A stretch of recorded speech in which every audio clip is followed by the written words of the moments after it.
Here we go. It's the Rexer Show. You're watching the Rapid Fire 5. All right, here we are. It's the Rexer Show Rapid Fire 5. We got PDubs, Glens Retro. PDubs, say hello. You're just fresh off a stream you just did, or a live stream maybe. I don't know what that was, but you and TechBug had some crazy streams. Say hello. Yeah. Hey, Rex. Thanks for having me on again. Always happy to support you. I love the format of this show. It is so much fun to be on, whether to watch it or just to participate in it. So pretty cool.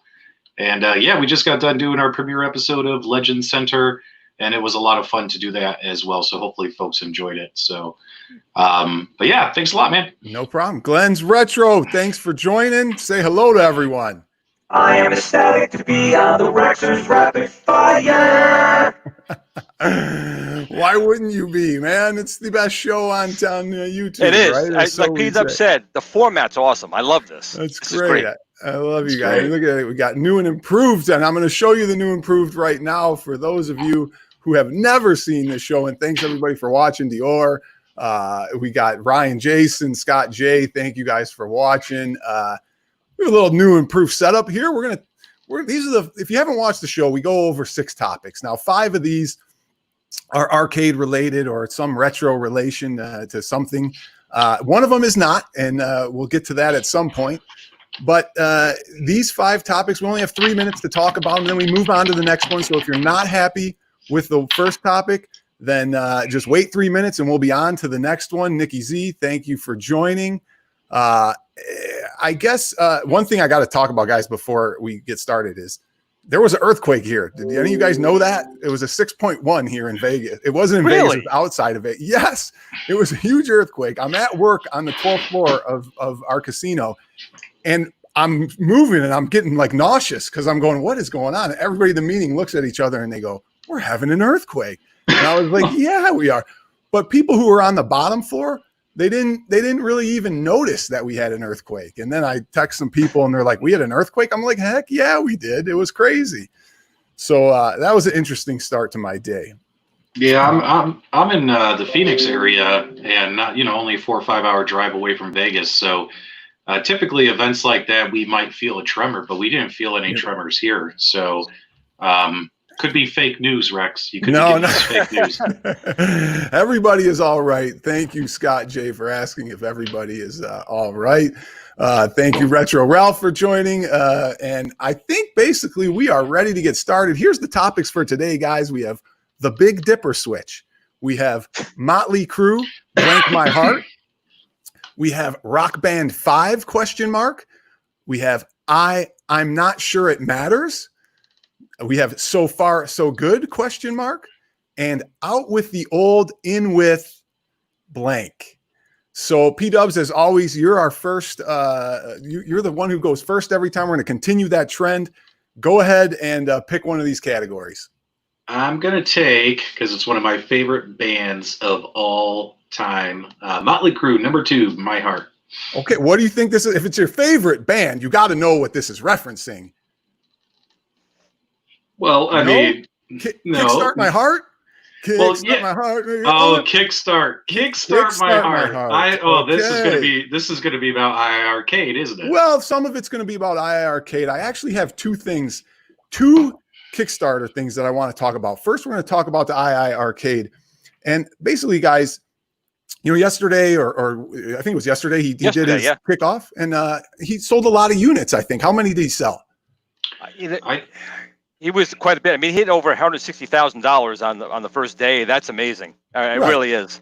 So, the last time I looked at it, he was at like 590 something. The last time I looked at it, I think. Okay. So it seemed like a successful Kickstart launch, right? I mean, we can agree on that it seemed like a successful launch. But here's my question, and here's my issue: is PDubs, when he was on your channel, he talked about how he needed to put these sales up and this Kickstarter up so he could sell his product to another company to build or do the infrastructure and sell it for him, which makes me wonder, are you getting good information by selling something that's $299 to a Kickstarter, but then you're saying, oh, it's $599 after this? Won't that deter people from saying, I want to jump on this product? Because $299 seems like a great deal to me. I think it was fantastic. But $599, maybe that deters the sales. Give me your thoughts on that part of the Kickstarter. And does that concern you at all, that might deter this from getting kicked off? Well, hopefully I understood him correctly. To my impression was they wanted to do a Kickstarter. They wanted to have early sales to show that there was an actual viable interest in the product from the arcade and gaming community. That way he could take that data to publishers to obtain licenses, that it really wasn't for to finance the manufacturing. It will help get the manufacturing up and running quickly. That way he can deliver the units by October like he promised. But the main reason he wanted the data was to show that, hey, this is a business venture that could potentially be successful, and to take it to the Capcoms, the Segas, the SNKs, and get those licenses, because anyone can get a Data East license. I mean, I could build an arcade machine out of a cardboard box, and Data East will give me a license. But if you want to get one of the bigger ones, you got to take them something, right? And I mean, it's pretty much the same thing that Scott did with Arcade 1-Up, right? Like, he went to these people and said, look, give me a license. I want to put your games on my machines. But no, he's doing the same thing. So but no Kickstarter technically. And the reason, and Glenn, I'm going to move to you on this. $299 is not a fair representation of sales when the real price is going to be $599, and you're cannibalizing some of your customers and your sales by the first 1,000 units are all people who maybe would have bought it, but now they get a great deal and they're getting it at cost. Well, I don't know about that. I mean, the whole point about Kickstarter is you're coming in at the ground floor trying to help the company get it off the ground. So I do think $299 is a great price. I do think personally $599 is a lot for it. But I have not played. I know PDubs and a few other people did try it out. But I don't know if they're really cannibalizing. He's letting you know, if you want to get one of these machines at a great price, you have to come in now. This is the regular price. So that, I think, is why he did such a great beginning to the Kickstarter. I mean, Retro Office put down here in the comments, it was like $220,000 in a day. Wow. So I think it was actually great on their part for what they did. If you wanted to get that machine at a phenomenal price, you had to get in. If you missed the boat, I mean, you did. I think it was actually a great way to start it off. Yeah, it was very good. And when he was on PDubs channel, I really thought he was genuine. He did talk about, well, if this fails, I am backing the money and people will get refunds to a certain point. But with Kickstarters, there's no guarantees. Right. You're not a stakeholder. You have no presence within the company. Anything could happen, and it's always a risk. Now, before we go on to the next topic, I have a slight rant because we're talking about Kickstarters. There's one other Kickstarter that bothered me, okay? And that Kickstarter was the Sinden Project, okay? And I haven't really voiced my opinions on this too much, but what I didn't understand and what people are concerned about Kickstarter, the Sinden people who joined the Kickstarter should be concerned because their donation was for them to get the product first. They were supposed to be the first persons getting the product first. And everyone I talked to, nobody knew that he was working with 1-Up. And guess who got the product first now? Arcade 1-Up got the product first. And he's been delaying what you guys paid, and I say you guys in general, what somebody paid as a Kickstarter project, and they should be getting their guns. But guess what? You're not now. And you weren't even in the know that they were working with Arcade 1-Up. So to me, it was a little bit weird to me that all went down. Now, real quick, Glenn, did you join that Kickstarter or have any thoughts on that? No, because I have, I have my own stuff I'm coming out with, so we're gonna have our own design for it. But I do agree. The Kickstarter is a murky thing. I personally believe if you have people pledging for it, those are your first people you should be taking care of. Personally, that's just me and how we operate. I don't know. It's kind of tough when you fork out the money to find that you got to wait longer for something because a corporation is now getting the product that you helped getting back involved in the beginning. Right. So Yeah. I agree with you there. That was probably not the best way to go about it. But Kickstarter could be weird that way. PDubs, any thoughts on that really quickly? Well, I didn't officially start backing Sinden until about a month ago after their most recent update, where and I think it was Retro Ralph shared the update with the community, like it's actually going to happen. So in my opinion, at least for my chair, I haven't been waiting as long. To me, it's not something that I've been waiting, 12 months for, you know what I'm saying? So it's not something that I've personally been stressed about. So whether Arcade 1-Up sticks it in their machines or whether the Sinden comes out on its own first, to me, it's not going to matter to me. But I do understand for some people, if they backed that like a year ago and they're still waiting, I understand your point of view. Yeah. I'm just not as stressed because I didn't jump on board until a month ago. So. Right. Okay. Let's move on. Glenn, your pick. We have taken down Motley Crue, Kickstart My Heart. What do you got next? Well, seeing as I'm the old man of the group, out with the old, in with. Okay. In with the new. And by the new, what I want to talk about is this YouTube video. And I actually forgot the individual who actually put it out. And I'm going to share my screen here. But you guys know that there's a new AtGames coming out. And I know maybe my friend over there, Captain NDA PDubs, doesn't have much to say on this. But this video came out with, a new... Toycade put it out. That's right. And, I love this guy. I love him. And he comes out with this new machine. So now this is pretty simple. I don't really have a question on this besides the pinball flippers and how they work because they didn't look like they were wired and it looks like they're somehow Bluetooth. I didn't get it because they said you could add it to your current one. So I'm looking for some clarification on there. But here comes this new unit. Are you guys excited about it? What do you think about them coming out with a new unit? And is there anything special about this unit besides some games that they partnered up with Tato? You can get some Bubble Bobble and Puzzle Bobble, and I have my own Tato, but maybe some Rainbow Islands, or I'm looking at my machine now, but they do have elevator action. Jungle Hunt was one of my favorites. So Glenn, go ahead, tell me your thoughts on this. Well, I never have a problem with someone coming out with a new product or enhancing a product. It all comes down to the cost and the benefits. The buttons on the side for like pinball, I mean, that's nice. I mean, you could put it on your regular one though. I mean, it's not like a big hard deal to put that on there. I don't really have too much on it. It's such a small teaser about what it is.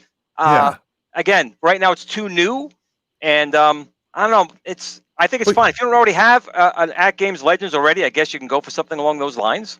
Yeah, here's what I kind of like about it is they didn't make it so much better that you'd be pissed that you had the first one, whereas 1-Up kind of does that sometimes. So they didn't make it like this grandioso new machine, but they did add some games. But you can kind of play those regardless from BYOG or and even the enhancements. The enhancement they're showing, it doesn't look like it's nothing you can't add to your machine anyway.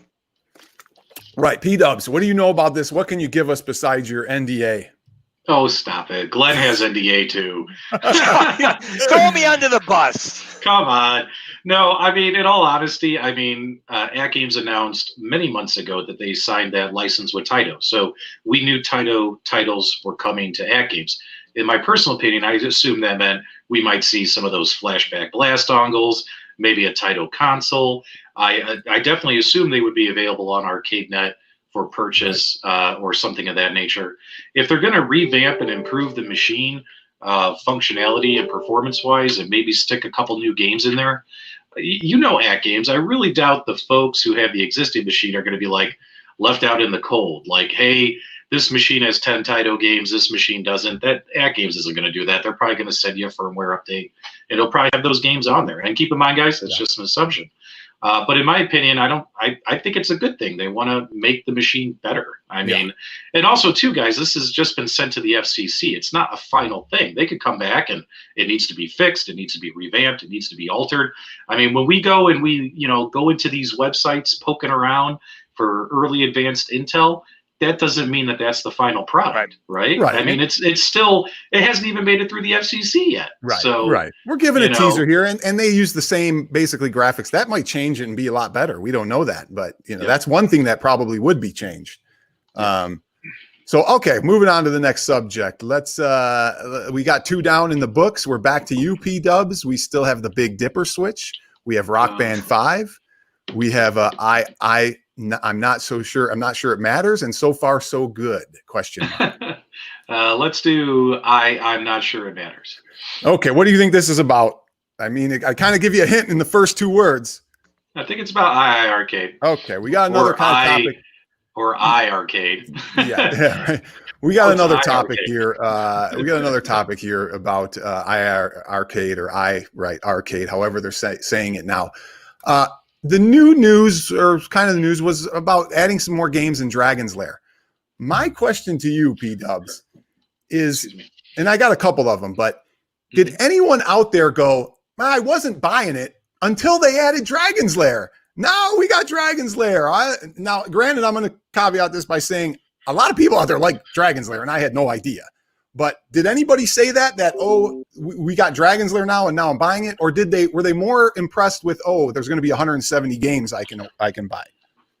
I mean, some of the guys. I mean, crap. Retro Ralph even jumped on and did a live stream, letting everyone know that Dragon's Lair was coming. And Rex, I know you're not on Facebook. You're not in the Facebook groups, but I can see a positive response that people said stuff like, "Oh, that's cool. They got Dragon's Lair. They got a big title. Oh, I'm a little more curious now." It wasn't like a massive 180. Change in attitude, but I'm sure they won a few folks over by adding that title and that license and all that kind of stuff. And it's kind of funny that they kind of did beat Arcade 1 up to having that license and putting it on an in-home arcade machine. Yeah. So I mean, that made me giggle just a little bit. Right. Like, wow. Glenn, what, you like Dragon's Lair? Did that sell you on this? Well, I'm going to tell you, I love Dragon's Lair, but it's one of those games that's not a game, if that makes any sense. No. It's like watching a movie. When I was a kid and I saw that, it just blew me away looking at it. It's fun to see it, but it's not much of a game. But with that being said, it has absolute followers who love it. And I'm sure a lot of people, it did make them turn around, especially for $2.99 to buy the machine. The other games are on there that's included. Was it the only other one that people go after would be like Double Dragon or something like that. There wasn't like a lot of those hits on there, but Dragon's Lair is definitely an A-list title for retro gamers. And the Arcade 1-Up was polled and petitioned a while ago to get a machine put in there. I don't know if they're working on it at all or not, but they did beat them to the punch with that one if they were. And it's definitely something that people would like. It's not really a game. It's a little movie film you can watch. And that's what I want to hear in the comments is, I think people did, I did, so if you're in the room, tell me what you think. Do you think people really like that Dragon's Lair? And here's my other question. Now that their unit is so powerful and they got these 170 games, you can buy them though. Is that kind of the deterrent? And I'm going back to you, P-Dubs, would you mod this thing? Would you put something else in it by any chance? Or why would you at this point? Or would you just hope somebody jailbreaks it and opens it up? Well, you're going to have to extend the clock there, Rex, because I definitely want Glenn to answer this question as well. But the way I see it, right, is we now have 3 products that are for 3 different appetites, right? Arcade 1-Up is you want to buy a static machine that looks pretty, that's got 3 to 5 games on it, and you want to build a full arcade in your home. At Games is more of a tinkerer, software guy kind of machine, like people who like to add games and add functionality to their machine and stuff like that. And then iArcade is going to be a single machine where you can simply point, click, buy, and play new games. So here's what I like about iArcade is their platform should almost be as easy as Arcade 1-Up. Arcade 1-Up has been very successful because people just turn the machine on and it plays games, right? And with iArcade, you're going to turn it on, it's going to play games. You don't have to put stuff on a flash drive. You don't have to go get your PC, all that kind of stuff. So people will like how easy it is. And if you want to expand to it, you have to, you simply just buy the game, point, click, you own the game, it's on your machine, boom, boom, you're done. And, at Games, once they launch ArcadeNet, will then be able to compete with iArcade in that aspect. You know what I mean? Yeah. That kind of stuff. Yeah, and we had a comment in the chat here about the new skin.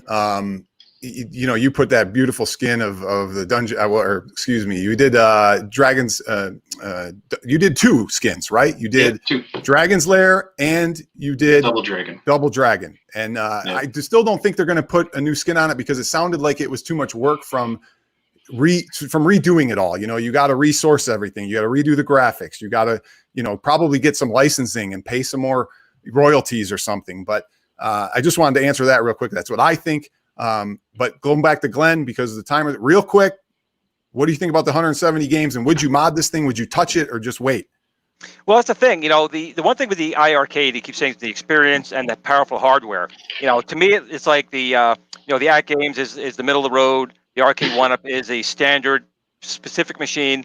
But I think the iArcade might be more geared towards newer games versus, they can play retro games, obviously. Yeah. The hardware can take it. But I think he's really pushing it more towards the more modern games. That's what he's kind of showing. And the speakers, you need to have, 4 gigawatts of speaker power to play Donkey Kong. I don't think it's tailored. Is it tailored to people like us, Glenn, who are a little older and like the older video game? I don't think it's really tailored to us. I admit it. It was a great price. I went back and forth. I didn't back it because the machine didn't call out to me. It didn't. And I think you're right. I don't need to have, Back to the Future, hitting the guitar and have that big huge speaker explode in my face. I don't. But I am very proud he did so well. But it just didn't call out to me as far as like an Arcade 1-Up does or the Legends Ultimate did. It just didn't do that for me. Yeah, I agree. Okay. Let's move on. We got to go to our next topic. And whose turn is it here? It's mine. It's my turn this time, I guess. Glenn. And Glenn, we have a few left. We have let's start the Big Dipper Switch, Rock Band 5, and So Far, So Good, ? I'm going to go for So Far, So Good, ? Okay, so here's what do you think this is about? You wouldn't know, right? I didn't give you enough hint here, but I'll jump in here and tell you what it is. NBA Jam came out, and everybody was talking about the online play. And Glenn, I know you just got one. I watched your review. PDubs, you got one. I'm hoping you guys. Stewie. Yeah, exactly.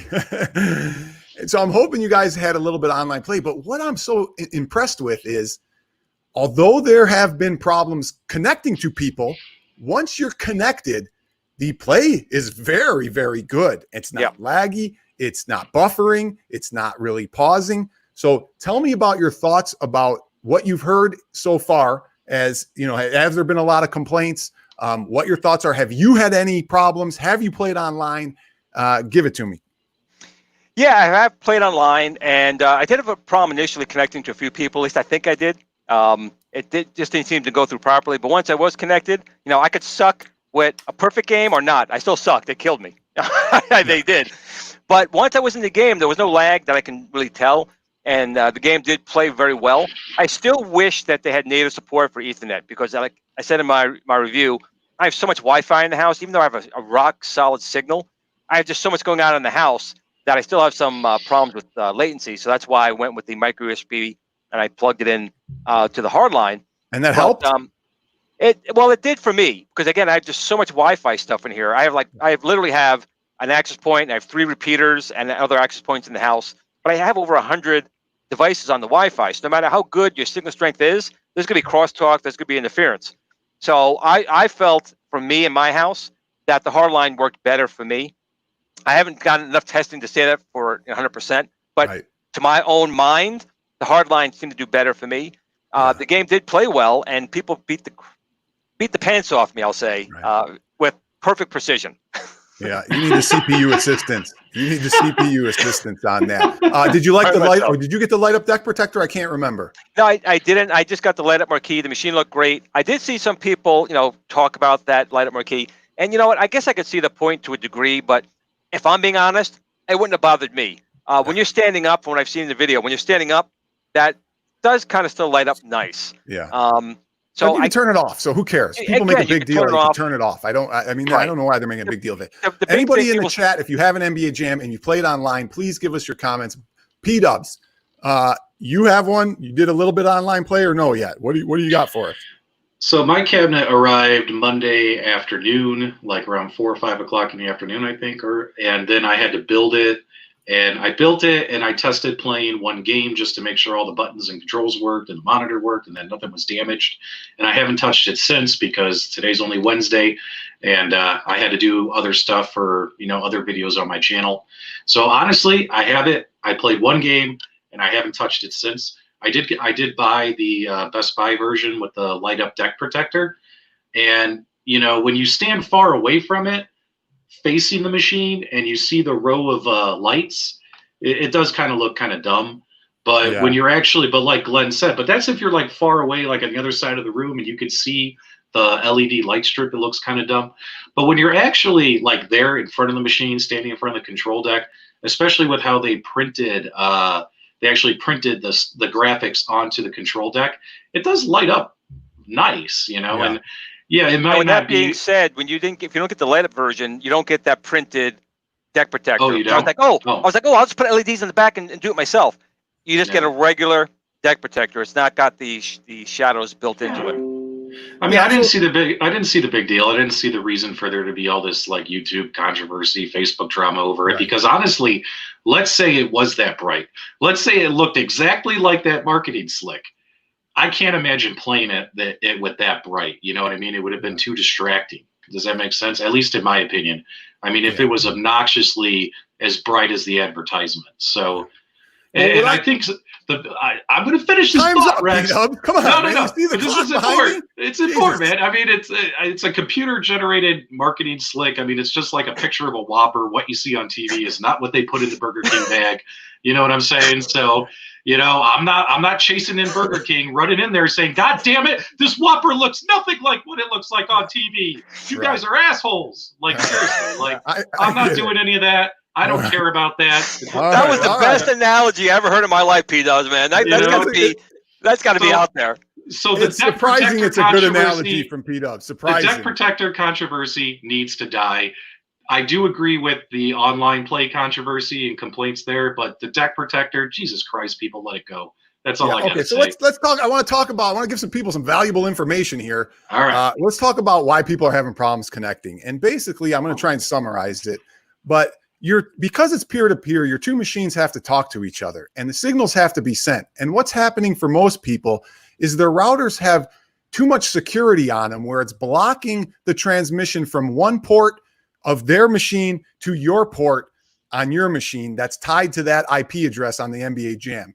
So I put up this little slide, this little thing here. Code Mystics goes over what's happening. They tell you how to fix it. But basically, you have to open up your port on your router so that you allow that machine to gain access to your machine so they can talk to each other. Now, you can do that through a few different methods, whether you're opening up UPnP on your router and just opening it up to every port is open. And that kind of is, some people think it's dangerous. You can assign the port to your NBA Jam and just make sure the information is only transmitting to that machine only, that IP.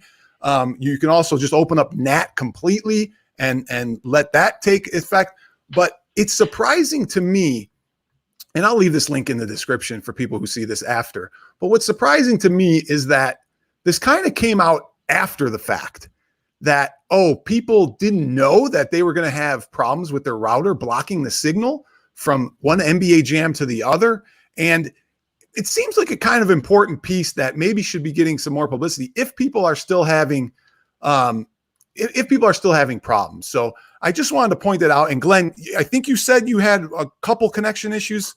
You think that might have been the problem, that maybe the other person's port wasn't talking to you, or yours might not have been? It could be. It said I had a connection going there, but nothing was happening. It said I was connected, I was in the game, but there was nothing going on. So I ended up dropping that one. It could be. I know here, once I went through a few people, I got on, so it wasn't on my end, but it definitely could be.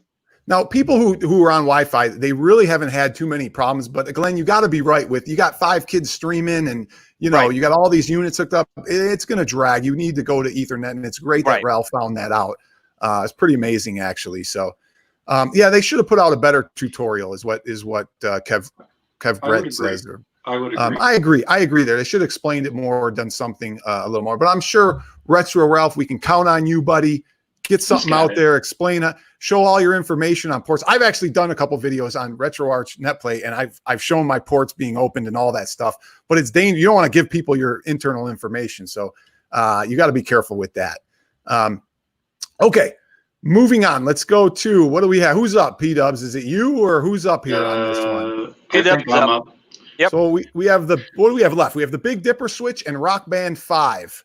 Let's do the Big Dipper switch.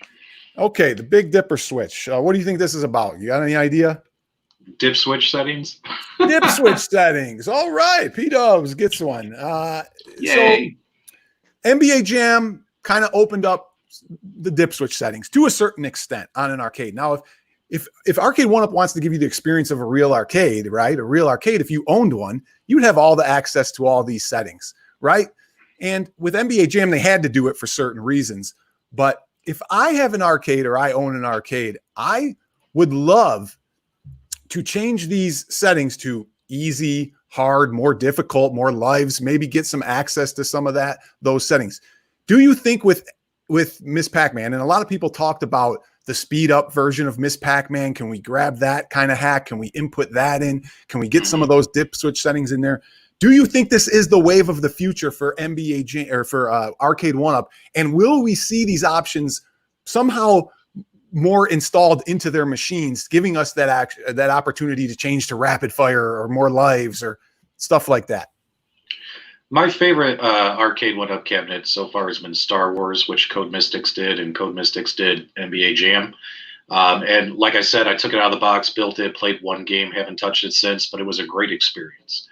And in my opinion, I think Code Mystics should be partnering with them on all their cabinets moving forward because, they do a great job. And when it comes to, and also too, Star Wars is the only other one where you could go into those kind of settings, right? You can't do it on any of the other cabinets. And I think especially for us who have kids, it'd be really cool to be able to go in and change some features and stuff. But I can tell you this right now, although I did build my own Miss Pac-Man cabinet, if I can't change the dots to hearts on this Miss Pac-Man that Arcade 1UP is releasing, it's a no for me, dog. I'm not buying it. You know what I mean? So I do think, like we're adults. Like if you want to go in and change it to fast mode or change dots to hearts, come on, Arcade 1UP. Give people the ability to do that, in my opinion, right? Right. So, but if we can't do that, I'm definitely not buying the cabinet because, Miss Pac-Man, you got to go after the hearts, guys, not the dots, the dots. All right, Glenn, what are your thoughts on dip switches and opening it up?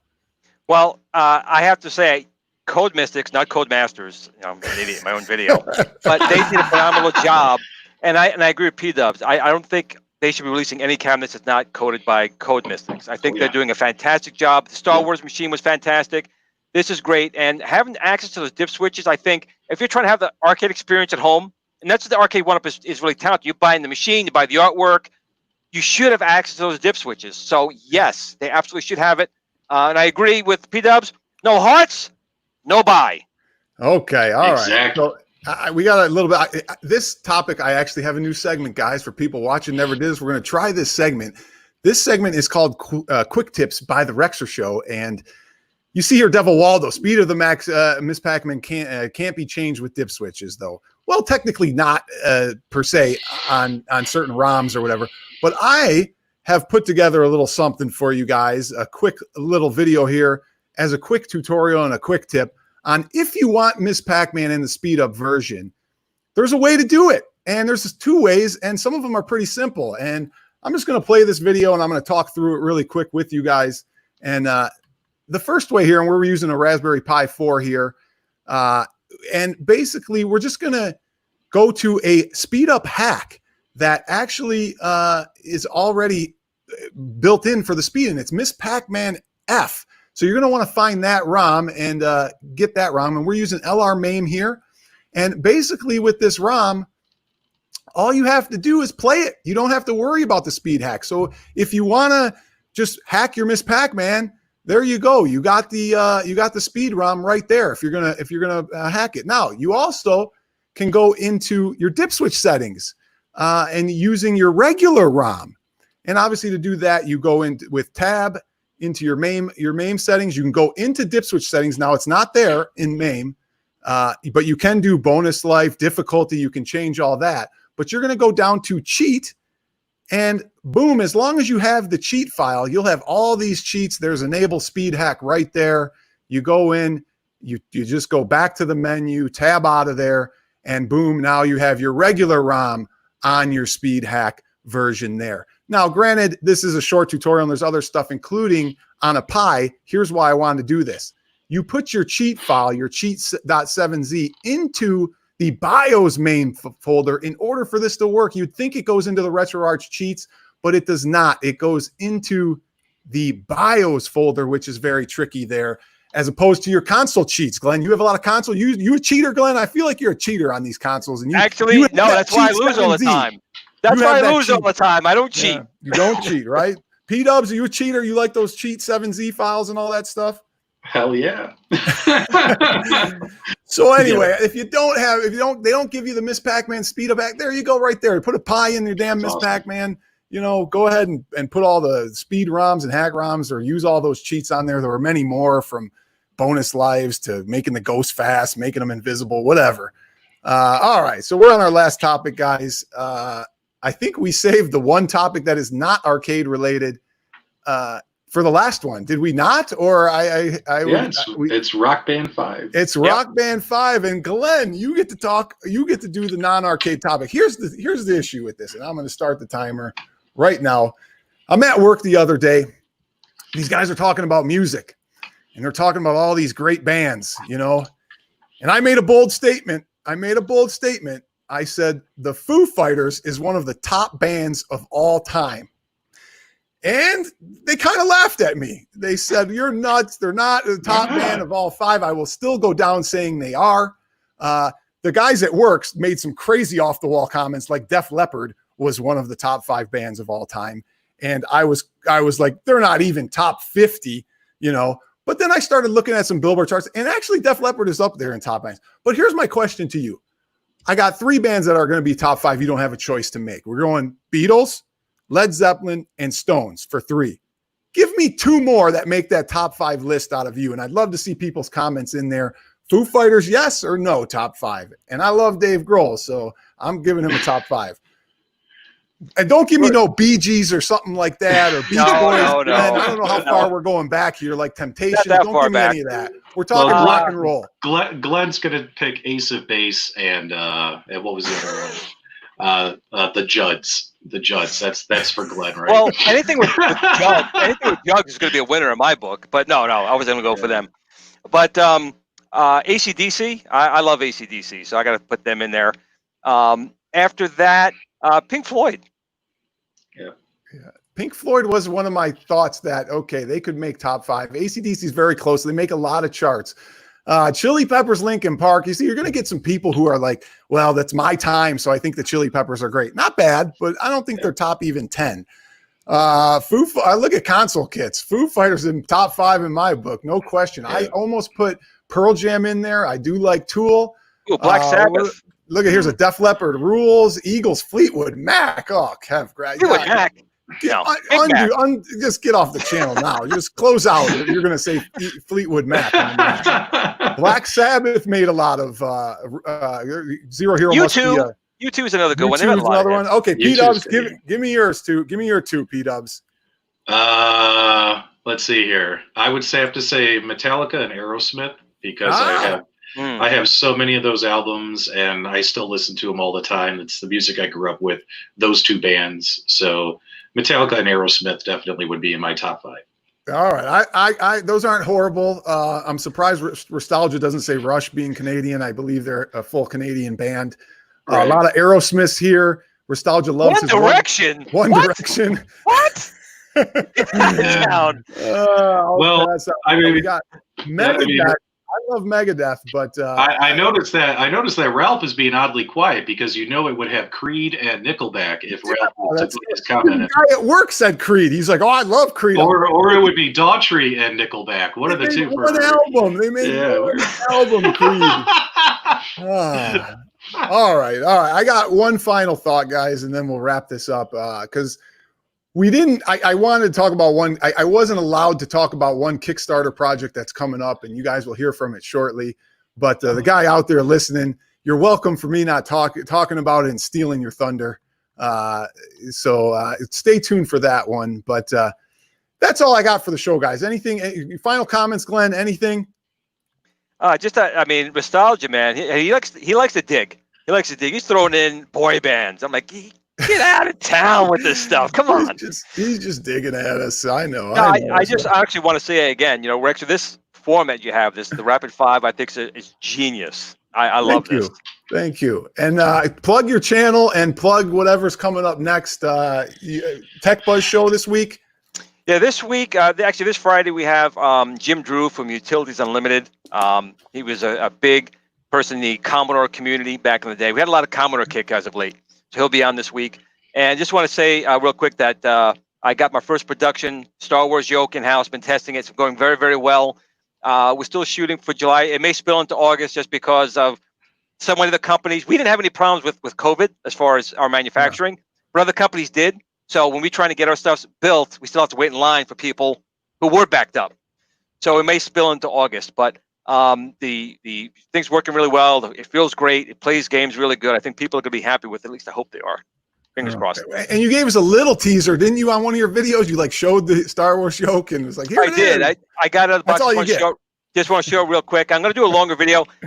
Like PDubs, I have just so many things going on over late. I got the YouTube channel. I got the groups. I got the products. I'm getting 3D printer crazy at the moment. I mean, I'm printing my woman right now.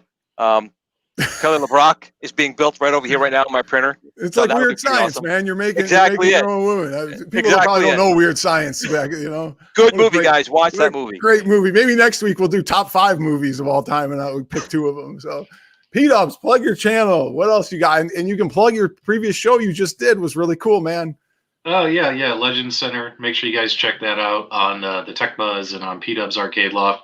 Today was a premiere episode, and episode 2 should be a lot different. I think you guys will like it. So, but also now that that's out of the way, I can finally, because I've just spent so much time working on that stuff the last week that whatchamacallit, I can actually do. I'll be doing a lot of. I guess maybe I should say I should dress like a pirate in some of my upcoming videos because I have Project Core, I have Obsidian Black. And fresh off the presses, I just finished downloading CoinOps Next 2. And I'm not talking a micro build. I'm not talking gems. I'm talking the full thing, 800 gigabytes, the thing that everyone's been waiting for. BP sent it to me early. So I'm going to do an early look at an exclusive review of CoinOps Next 2. So in all honesty, I'm more excited about doing that than an NBA Jam cabinet review. So that's probably what you're going to see from me first is a full review on Next 2. And I got to tell you guys, it's freaking awesome. So yeah. Good. We're excited. All right. Thanks everybody for watching. Hopefully a couple of weeks we get another episode going, and I'll always love the comments. Appreciate the comments. Thanks everyone. Take care. Later.